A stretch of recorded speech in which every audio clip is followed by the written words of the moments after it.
Okay, so welcome to day 4. Yeah, how am I feeling? Well, I guess the biggest challenge, what I've realized, is there's really not any physical discomfort. It's more a habit of eating. It's like throughout your day, you think about it's time to eat, or you walk in the kitchen and you see something and it triggers your mind to think you need to eat. But so it's more of a psychological challenge than a physical challenge, because the hunger itself is really not bad at all. I mean, by now, day 4, I mean it's pretty much subsided. I mean, yesterday, day 3, was the hardest day as far as hunger goes. It wasn't that bad, but I also overexerted myself. I took my daughter to the park and we were running and playing and everything, and so that was probably more than I needed to do, given how little fuel and energy intake I've had over the last few days. So yeah, I mean, I overexerted myself a little bit yesterday, and it was the one day where I felt a little bit of uncomfortable hunger. But now this morning, day 4, I'm feeling much better. As far as sleep, I mean, it's been a little weird actually. It's been kind of weird sleep. It hasn't been a bad sleep, but just kind of waking up in the middle of the night and then going back to sleep, and then waking up early and then winding up sleeping later than I intended to. So it's disrupted my sleep a little bit. This is supposed to sort of make your sleep better. I can't really say that it's been better or worse, but just a little different.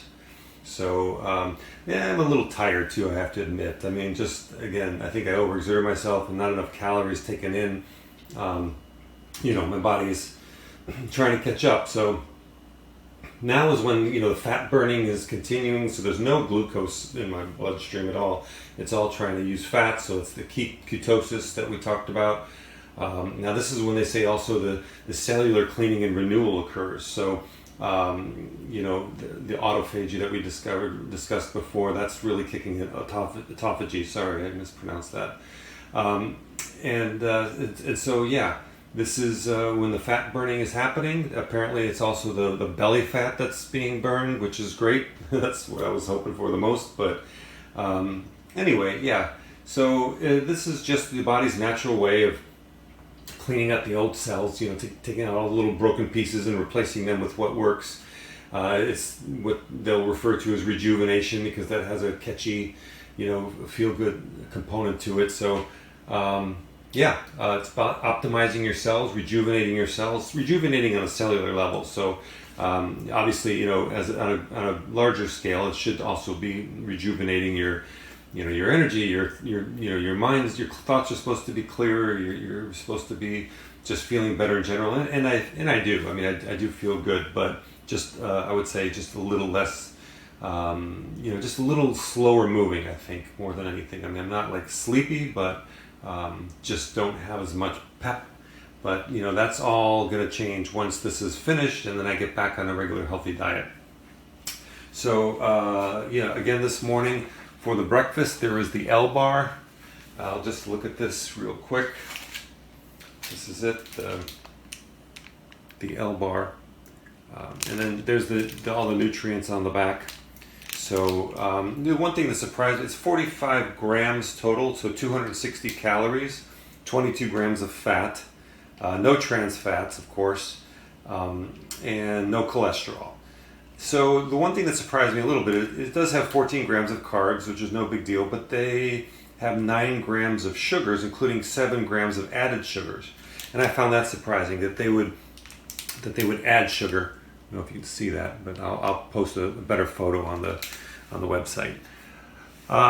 So I mean, 7 grams of sugar didn't really make sense to me, but that's I guess what they're doing is they're adding it. It's probably the only 7 grams of sugar in the whole box. This whole large box. So, and it always becomes the beginning of the day when you might need a little extra boost of energy. So let me open it up here and see what it looks like. I mean, it's your standard, I don't know. There's all kinds of variations of these things on the market. This one is, it's scientifically designed to go along with the program. So, it's just made out of nuts essentially, and some coconut and things like that. So it's really good. I mean, I have another one that I've used before that I bought on Amazon that was similar thing. It had no sugar though, so I thought it was maybe even a little better. But there's another thing they sell. This is called the L bar, which comes with the ProLon plan. But then they have another thing they call the fast bar.